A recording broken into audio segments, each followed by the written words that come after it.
Ethan grew up thinking his dad was just an ordinary man, a man who woke up early, a man who worked long hours, a man who didn't talk much about his feelings, a man who always said, "I'm fine," even when he wasn't. To Ethan, his dad was steady, almost unshakable, but he never knew the weight behind that steadiness. His dad, Michael, had dreams once, big ones, messy ones, dreams that didn't fit neatly into the life he eventually chose. But when Ethan was born, something shifted inside him. He realized that dreams change shape when someone depends on you. So Michael traded late-night ambitions for early morning responsibilities. He traded risks for stability. He traded his own comfort for Ethan's future.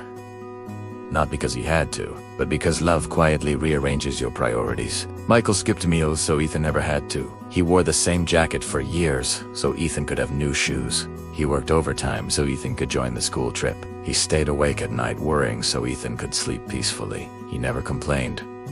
He never asked for recognition. He never wanted applause. He just wanted his son to have a life that felt bigger than his own. Years later, Ethan found an old notebook in a drawer. Inside were pages filled with ideas, sketches, and plans. Things his dad once dreamed of building, creating, becoming. At the bottom of one page was a single line. "If my son gets further than I did, then none of this was wasted." Ethan sat there for a long time, realizing something he had never understood. His dad didn't give up on his dreams. He simply turned Ethan into the dream worth fighting for. Strength isn't loud. Sacrifice isn't dramatic. Love isn't always spoken. Sometimes it's a man waking up every day, choosing responsibility over comfort, choosing effort over ease, choosing his child over himself, again and again. And Ethan made himself a promise. "I'll live a life that honors the man who built mine."